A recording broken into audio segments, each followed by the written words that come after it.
O papel do pai, de acordo com Provérbios 2, de 1 a 22. Eu lhe convido já a abrir sua Bíblia nessa passagem. Algo que eu sempre me pergunto, como pai, é isso aqui. Como está o meu relacionamento com minhas filhas? Como está a minha comunicação com elas? Eu estou diariamente ensinando? Se sim, ensinando o quê? Como estou desenvolvendo o meu papel de pai? Essas são algumas perguntas que eu faço constantemente para me analisar um pouco, para eu parar e conseguir refletir sobre aquilo que faço com minhas filhas, como vivo sendo pai. Provavelmente o versículo mais tratado para uma reflexão aos pais seja Efésios 6:4, ok?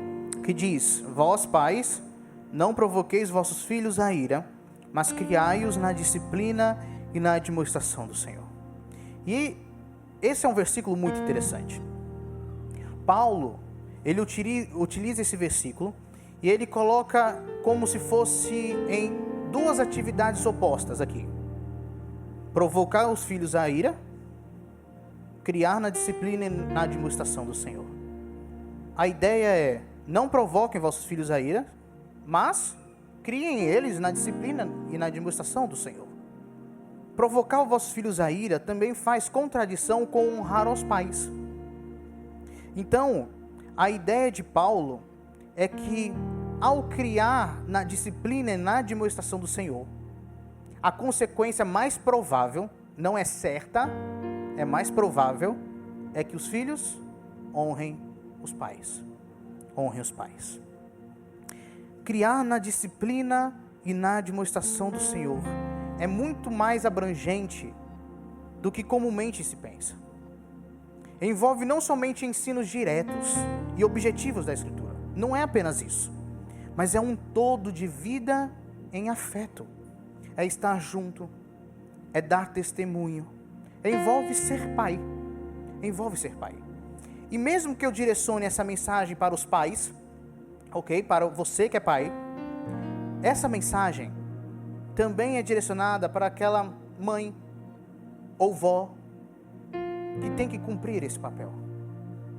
Eu me lembro muito bem aqui de Paulo falando a Timóteo. Ele tinha que permanecer nos ensinos de quem? Da sua avó, Lloyd, e da sua mãe, Eunice. Coube a elas ensinar. Em alguns momentos, vai caber a você também, mãe ou vó. Então, mesmo que seja específica para o pai, cabe para todos nós.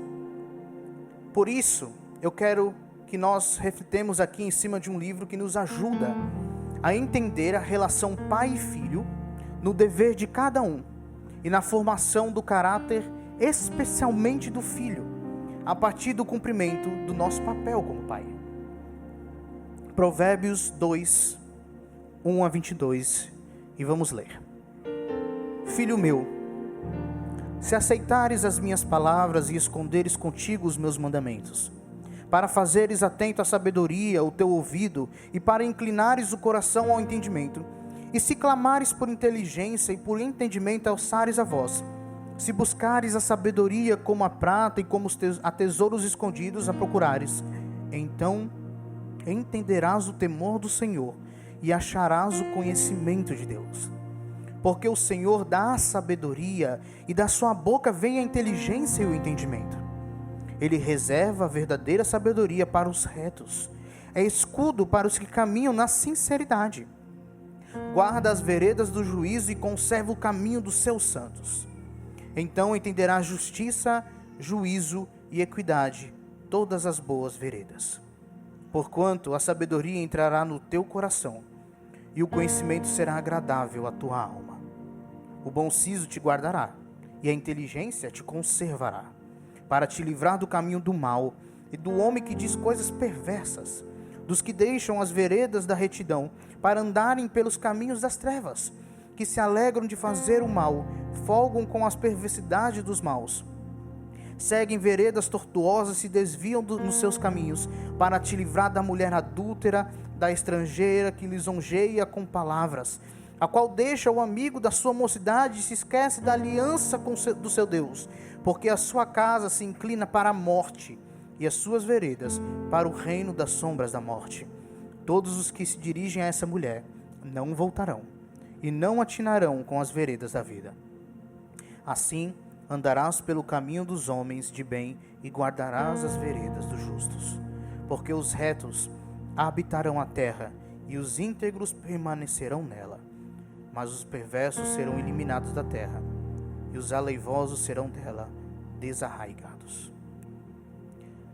Primeiramente, eu quero chamar vocês a observar a estrutura do texto.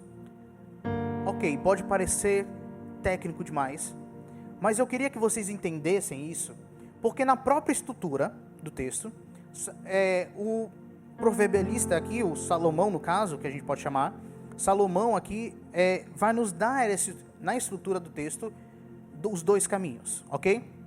Então nós temos aí os dois caminhos. E a lógica desse capítulo está dividida em duas metades semelhantes. Do capítulo 2, de 1 a 11, e do versículo 12 a 22. E cada metade é constituída de duas estrofes de 4 versos e uma terceira estrofe de 3 versos. Ou seja, Salomão aí vai dividir essas duas etapas de formas iguais, ok? De forma igual. Então a primeira metade diz respeito ao desenvolvimento ou produção do caráter do filho. A ideia é que o filho, ao internalizar o ensino do pai, ele passará a temer e a conhecer a Deus e a aprender a retidão, o caminho reto, ok? A segunda metade vai dizer pra gente sobre o livramento do filho das mãos do perverso e da mulher perversa, permitindo que ele não experimente morte, mas vida.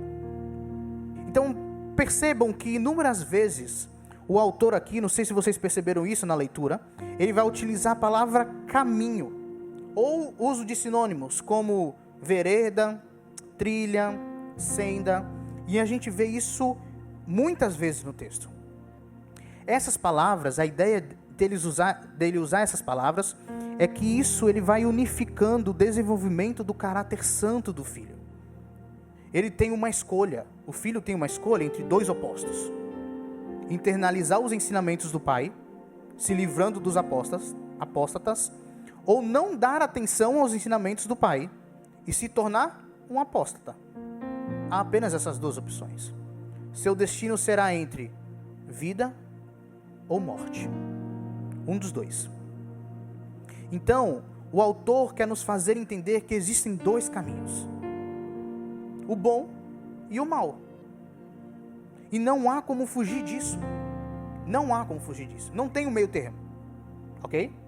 Ou você vai pelo bom caminho, ou pelo mau caminho. O filho fica em confronto entre esses dois caminhos: o caminho do bom conselho do pai e o caminho mau dos sedutores perversos. Em sua jornada, o filho deve seguir por um desses caminhos. E olha como que é importante, então. Esse autor, Nilson, ele vai dizer o seguinte: o mundo é apresentado como lugar de discursos rivais e conflitantes. As palavras do pai, as palavras dos homens desonestos, as palavras da estranha. O indivíduo é chamado a se voltar para várias direções, em discursos que constroem o mundo de maneiras muito diferentes. Ou seja, há 3 caminhos aí apresentados, só que, na verdade, 2 desses caminhos são maus e um é bom. Então, são caminhos que constroem, têm uma cosmovisão totalmente diferente uma da outra. Qual que o filho vai escolher? Meus irmãos, existe então o caminho bom e o caminho mau. E nossos filhos terão de trilhar um desses caminhos. Diante dessa realidade, a pergunta que fica para nós é: se para o bom caminho Deus estabelece que o nosso ensino é de extrema importância, o que nós devemos fazer? Se Deus estabelece que o ensino do pai é de extrema importância para o filho trilhar o bom caminho, o que nós devemos fazer, pais?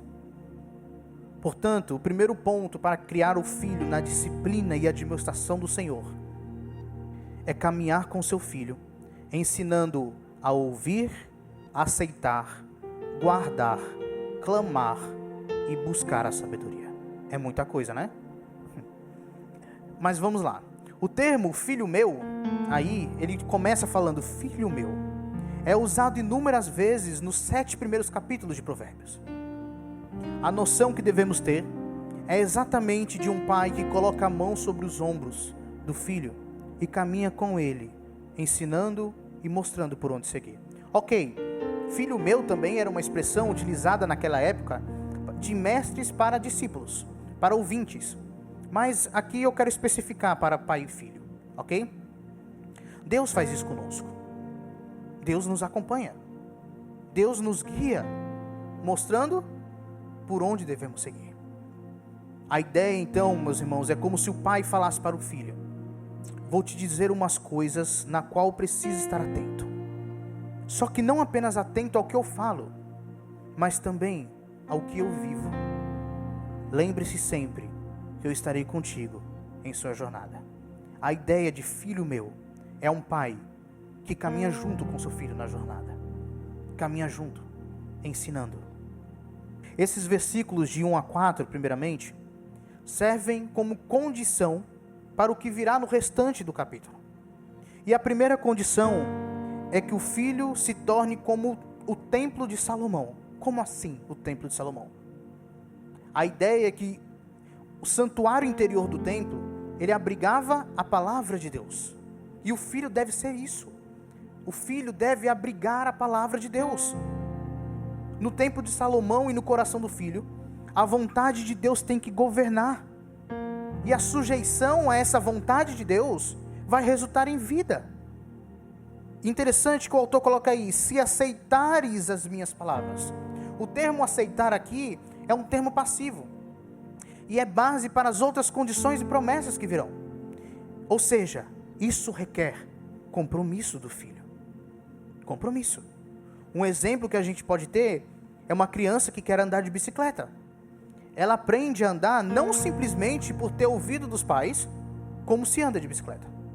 Não é simplesmente: suba, meu filho, coloque os pés nos pedais, faça força com os pés, pronto, você vai andar de bicicleta. É só isso.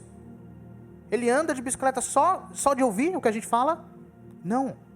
Ele precisa praticar. Requer compromisso, requer disciplina. Então o pai pede do filho que ele participe nessa instrução. O filho tem que participar dessa instrução. Que ele faça a parte dele. Para o filho obter a habilidade da fé. Para obter o caráter esperado. Então, não é somente algo se diz respeito ao pai.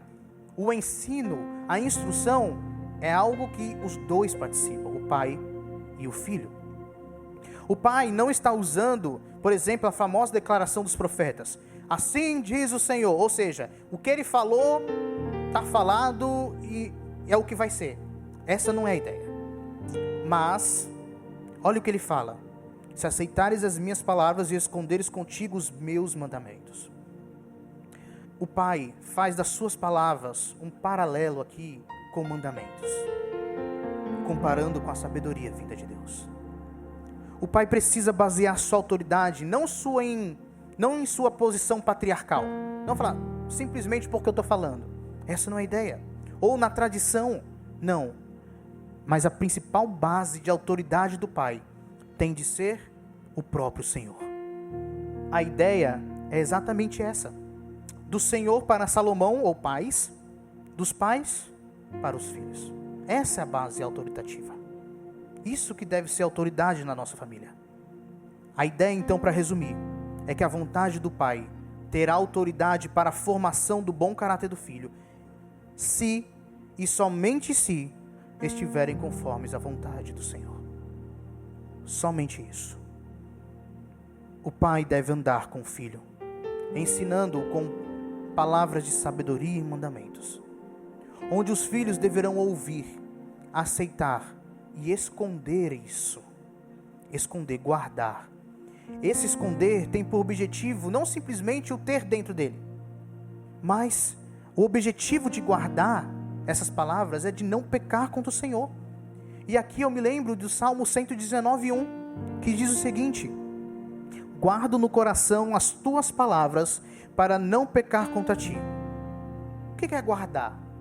É algo que você tem em mente, que você tem junto, não que você coloca lá no baú e fique lá guardado, você não vai usar nunca mais. A ideia de guardar aqui é que você internaliza de tal forma que você vai usar no seu dia a dia, para onde você quer, para onde você ir. Então a transformação do coração só vem se o ouvido estiver atento à sabedoria. E estar atento à sabedoria, ao mandamento, implica em obedecer esse mandamento.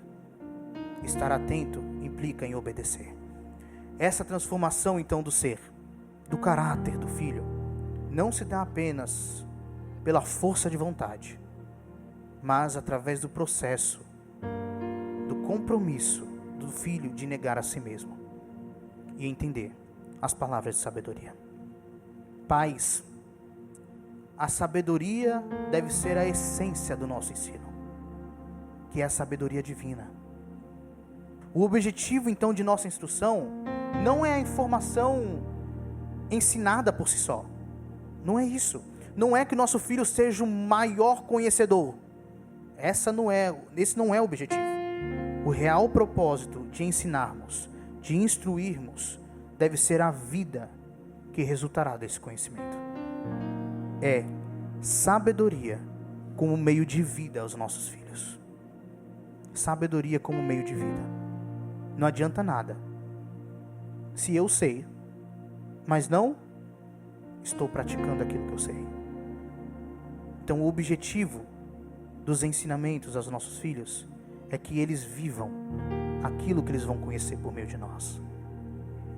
Há uma mudança no versículo 3 e 4 em relação à ação do filho no versículo 1 e 2.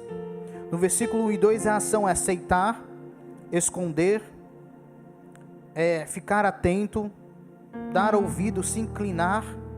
Mas no 3 e o 4 ele vai falar o seguinte: se clamares por inteligência e por entendimento alçares a voz, se buscares a sabedoria como a prata e como a tesouros escondidos a procurares.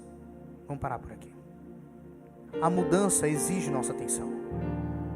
No versículo 1 e 2, as condições da ação do filho são passivas, como ouvir, receber. No versículo 3 e 4, as condições são ativas, clamar, buscar. Isso indica que nossos ensinos devem levar nossos filhos a orarem, devem levar nossos filhos a clamarem por discernimento, por sabedoria e entendimento. E oração envolve absoluta concentração e desejo. Vai revelar o coração do nosso filho, revela obediência aos ensinos. E quando ele diz buscar, tem que buscar a sabedoria. A ideia aqui é buscar por algo que foi perdido ou que o próprio filho se deu falta. Nossos filhos precisam sentir falta de algo que era para eles terem, mas por causa do pecado, da natureza maligna, eles não conseguem ter. Nossos filhos precisam criar um vínculo com a sabedoria, com o conhecimento de Deus, a ponto de se esforçarem, se ocuparem e se preocuparem em achar essa sabedoria. O autor vai comparar com a prata e com tesouros escondidos. Nos revela que a sabedoria é refinada, ela não é bruta. Ela foi refinada, foi esculpida por Deus. E assim como os tesouros escondidos, exige sacrifício para obter a sabedoria. Se é difícil achar tesouros escondidos, por estarem escondidos, é difícil achar a sabedoria. Não é algo fácil cumprir o papel de pai, ensinando nossos filhos na sabedoria do Senhor, a ponto deles ouvirem, deles aceitarem, deles guardarem, deles clamarem e buscarem a Deus. É uma tarefa que exige esforço, não só dele, do filho, mas nosso esforço. Exige se cansar mais do que o normal da nossa vida de trabalho e estudos. Exige que deixemos um pouco de lado a TV, ou qualquer outro subterfúgio que faz esquecermos o cansaço e o estresse da nossa rotina. Às vezes, eu ouço direto piadas ou informações de homens que falam: homens precisam só de um tempo, eles precisam só descansar um pouco, de colocar o pé em cima da bancada, sentar no sofá, colocar o pé em cima da bancada, assistir sua TV ou deitar na rede. Deitar na rede é bom, hein? Deitar na rede é bom. Mas eu não estou falando que isso é errado, e a gente tem que fazer isso mesmo, homens e mulheres, todo mundo. Mas a ideia é que ser pai, esse papel de pai, cumprir o papel de pai, de ensinar, instruir, exige sacrifício. A mais do que o seu trabalho do dia a dia. Deus nos deu o papel de mostrar o caminho a ser seguido e as bênçãos que é trilhar esse caminho aos nossos filhos. Isso é bênção de Deus. Ter esse papel é bênção de Deus, não é peso, é bênção. O segundo ponto para criar o filho na disciplina e a demonstração do Senhor é caminhar com seu filho, ensinando-o sobre a fé que conduz à proteção divina. E aí a gente vai para os versículos 5 ao 8. Receber a sabedoria e buscar a sabedoria, a ideia é que isso vai redundar no conhecimento de Deus e na aquisição do temor do Senhor. A palavra então aí do versículo 5 vai ligar aos versículos anteriores.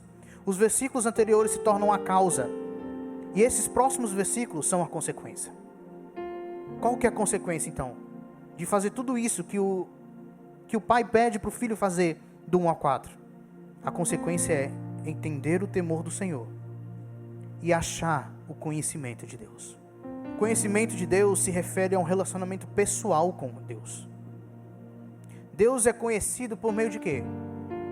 Não só de palavras, mas por meio de obediência. Obediência à sua vontade. Por isso o conhecimento de Deus é uma referência à intimidade pessoal com Ele, por meio da obediência à palavra. Por meio da obediência à sabedoria, aos mandamentos de Deus. Não se pode separar o entendimento da obediência. Aceitar as palavras, esconder os mandamentos, ouvir a sabedoria, inclinar o coração ao entendimento, clamar por inteligência e entendimento, buscar a sabedoria, são requisitos para o entender o temor do Senhor e ter intimidade com o Senhor. Esses são os requisitos. Isso me lembra muito da história do próprio Salomão.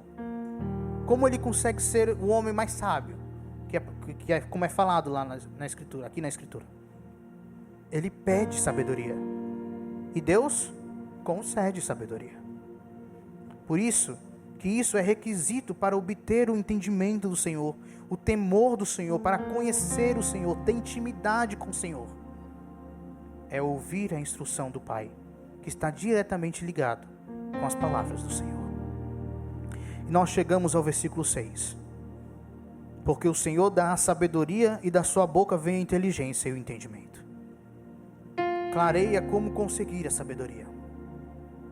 Ainda que o filho busque a sabedoria, ele não vai compreender por si só. O que tem que acontecer para o filho obter sabedoria? O Senhor tem que dar a sabedoria. Tem que conceder. Só o Senhor tem acesso à sabedoria. Foi Ele que criou, Ele é a própria sabedoria. Ele dá para quem Ele quiser a sabedoria. O Senhor então, não Salomão, o Senhor é o manancial da sabedoria. Igreja, pela graça, Deus concede algumas formas de sabedoria a todos. Alguns tipos de conhecimento a todos os tipos de pessoa. Como o conhecimento prático do agricultor para o cultivo de lavouras. Todo mundo tem acesso a isso. Também o entendimento moral que a humanidade possui, né? Todo mundo tem acesso a esse entendimento moral. Porém aqui, a sabedoria é mais uma sabedoria voltada para o conhecimento e entendimento da fé. Para o conhecimento e entendimento da vida piedosa. Que o Senhor deu exclusivamente para o seu povo. Exclusivamente para o seu povo. E nós temos aqui, por exemplo, as Escrituras, os Provérbios de Salomão e todas as Escrituras. a nós. Nós então devemos transmitir isso, essa sabedoria que vem de Deus, revelada a nós. Pais, nossas palavras devem ser mais precisas e autoritativas que meros instintos humanos. Nossas palavras devem ser mais precisas e autoritativas que a nossa própria experiência ou a lei moral comum. Quando o autor diz que da sua boca vem a inteligência e o entendimento, ele está sugerindo que a boca do Pai é um tipo de representante da boca de Deus. E a ideia é que para conhecer e entender a sabedoria, é necessário uma ligação estreita entre as palavras do Pai e a revelação divina. Então, o que a gente está ensinando para os nossos filhos? Aqui está escrito: as palavras do Pai dão sabedoria e entendimento. Isso é o que está na Bíblia. Palavras, sabedoria e entendimento dão conhecimento de Deus, intimidade com Deus. E ele também vai falar que sabedoria, entendimento e conhecimento são dados pela boca de Deus. A dedução lógica é que as palavras de sabedoria do Pai vêm da boca de Deus. São palavras que já foram passadas por Deus. São palavras que são verbalmente inspiradas por Deus. São nada mais que as Escrituras, a revelação de Deus. O conselho aos filhos não deve vir, novamente, de meras experiências da vida. Faz parte. Nossas experiências. Faz parte. Mas não é só isso.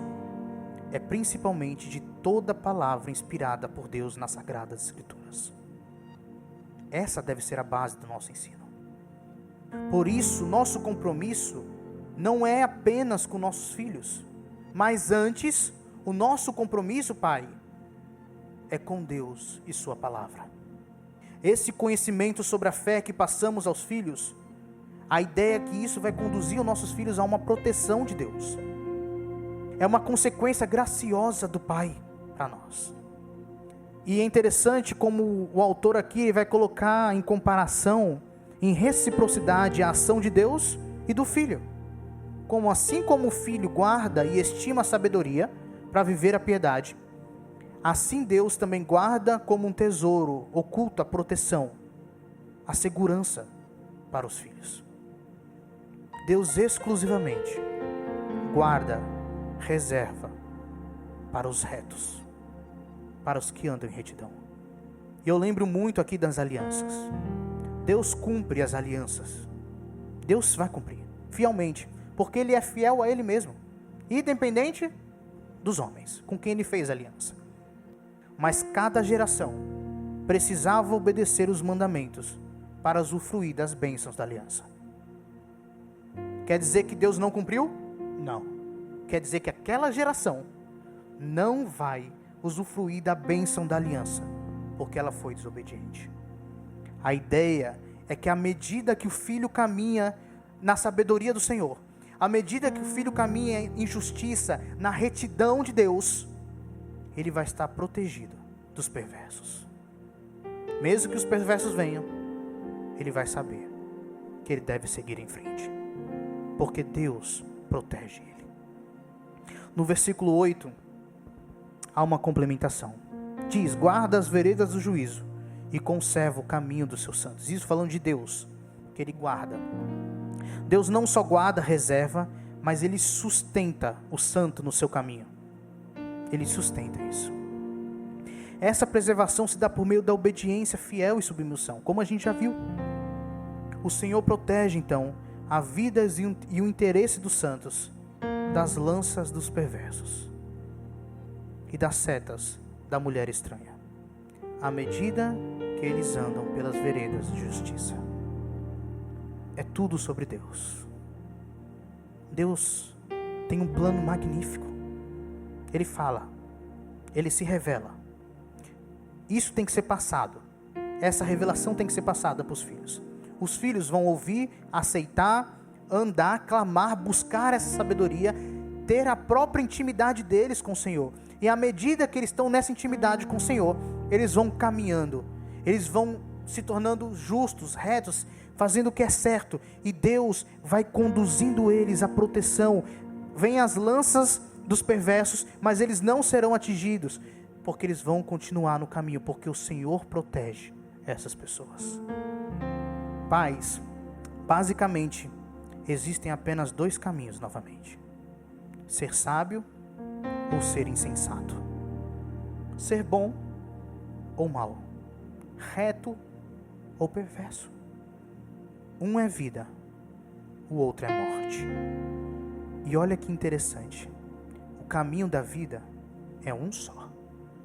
Só existe um caminho da vida, singular. Quando ele diz sobre os caminhos da morte, ele coloca no plural, porque tem várias opções para a morte, mas só há um caminho para a vida, um caminho. Uma reflexão para a gente: nossos ensinamentos, ou a falta desses, podem ser usados por Deus para nossos filhos seguirem o caminho da vida ou os caminhos da morte. Somos responsáveis nesse processo da formação da fé dos nossos filhos. Somos responsáveis por ensinar a sabedoria de vida divina que leva à intimidade com Deus. Devemos fazer da nossa boca representante da boca de Deus e transmitir as suas palavras. Não para criar uma mera tradição religiosa, não é isso, mas para que nossa descendência ande nos caminhos do Senhor em piedade e amor. Quem não quer isso? Quem não quer que nossos filhos, os filhos dos nossos filhos e assim por diante, todos andem nos caminhos do Senhor? Ligado intimamente ao ensino da fé está o ensino da vida piedosa, que leva também a uma proteção do caráter. Esse é o terceiro e último ponto para criar o filho na disciplina e admoestação do Senhor. Caminhar com seu filho, ensinando-o sobre a vida piedosa que conduz à proteção do caráter. Versículos 9 a 11. Agora o filho entenderá o temor do Senhor, não somente por meio das palavras do pai, mas por meio da aplicação na ação com o próximo. Novamente, o objetivo não é decorar por decorar as palavras do pai. O intuito é transformar o coração, a ponto de agir com retidão, de agir com justiça e equilíbrio. E Paulo, no Novo Testamento, vai dizer isso de certa forma, da palavra do Senhor na vida das pessoas, quando ele fala em 2 Timóteo 3, 16 e 17. Toda a Escritura é inspirada por Deus e útil para o ensino, para a repreensão, para a correção, para a educação na justiça, a fim de que o homem de Deus seja perfeito e perfeitamente habilitado para toda boa obra. A conclusão aqui de Paulo não é a fim de que ele seja o maior conhecedor que há das Escrituras. A conclusão é que a instrução, a palavra na vida de alguém deve gerar vida, deve gerar ações condizentes com aquilo que ele tem. Que ele seja perfeitamente habilitado para toda boa obra. Todo esse andar correto serve para marcar o caminho em que passará, formando uma boa trilha para os outros também seguirem, e mostrando que o filho está em um bom caminho, já marcado pelo pai. A forma como ele vai construindo aqui é a forma de que existe uma trilha no bom caminho que já está pisada, já está marcada pelos pés dos que andam nos bons caminhos. A ideia é que eu, como pai, eu estou andando nesse bom caminho, e que meu filho venha comigo, seguindo os meus passos. Será que nós podemos dizer isso para os nossos filhos? Sigam os meus passos. A ênfase em guardar no coração, ou guardar o próprio coração, é muito abordada ao longo das Escrituras. Para os regenerados, vai refletir que os mandamentos do Senhor não estão escritos em pedra, como nos 10 mandamentos, nem se encontram fora do alcance do seu entendimento. Antes estão inscritos espiritualmente no coração. E agora essas pessoas são capazes de desejar e viver os mandamentos de Deus. Provérbios 4, 23, um pouquinho à frente, vai dizer: sobre tudo o que se deve guardar, guarda o teu coração, porque dele procedem as fontes da vida. Fontes da vida. Pode ser fonte boa, pode ser fonte ruim. Do coração procede a fonte da vida ou a fonte da morte. Temos que ensinar nossos filhos a guardarem o coração, a andarem com o Senhor em obediência. Deus nos usa como instrumentos dele na formação de um caráter santo em nossos filhos, para que eles desfrutem da proteção divina contra os perversos. Se nós ensinarmos nossos filhos, eles vão ter de certa forma um escudo para se protegerem dos perversos. A sabedoria e a obediência que vem de um coração piedoso vão livrar nossos filhos daqueles que os tentam para o dinheiro fácil, para sexo fácil, para a morte, colocando eles no caminho da vida eterna. O autor conclui dando os destinos possíveis para todo e qualquer homem: perversidade ou retidão, morte ou vida, mostrando como não há como fugir. É isso que ele vai falar nos últimos versículos. Assim andarás pelo caminho, versículo 20, dos homens de bem, e guardarás as veredas dos justos, porque os retos habitarão na terra, e os íntegros permanecerão nela. Mas os perversos serão eliminados da terra, e os aleivosos serão dela desarraigados. Nossa vida precisa ser de extrema devoção ao Senhor, obedecendo todos os seus mandamentos e cumprindo nosso papel de pai ao ensinar nossos filhos a ouvirem, a aceitarem, guardarem, clamarem, buscarem a sabedoria. Ao ensinar nossos filhos sobre a fé e a vida piedosa, que vai redundar em proteção do Senhor contra a perversidade e no sustento do Senhor para andar sobre o reto caminho rumo à vida eterna. Quando a Mirna estava grávida da Helena e da Isabela, e minha oração foi a seguinte, e continua sendo para a Catarina também: Senhor, como pai, desejo que minha filha tenha saúde, tenha condições financeiras que dê para se manter na vida, mas acima de tudo, meu desejo é que ela conheça o Senhor, que ela tenha intimidade com o Senhor para viver uma vida de retidão. E eu te peço que eu seja instrumento usado por ti para que ela venha a conhecê-lo. E se de alguma forma a saúde ou a condição financeira ou qualquer outra coisa for empecilho para que ela tenha uma vida devotada ao Senhor, eu lhe rogo para que o Senhor a preserve em seus caminhos, mesmo que isso tenha que perder saúde, mesmo que não tenha condições financeiras o suficiente para se sustentar. Mas o que eu mais desejo é que o Senhor preserve ela nos seus caminhos. E ainda continua sendo minha oração todos os dias.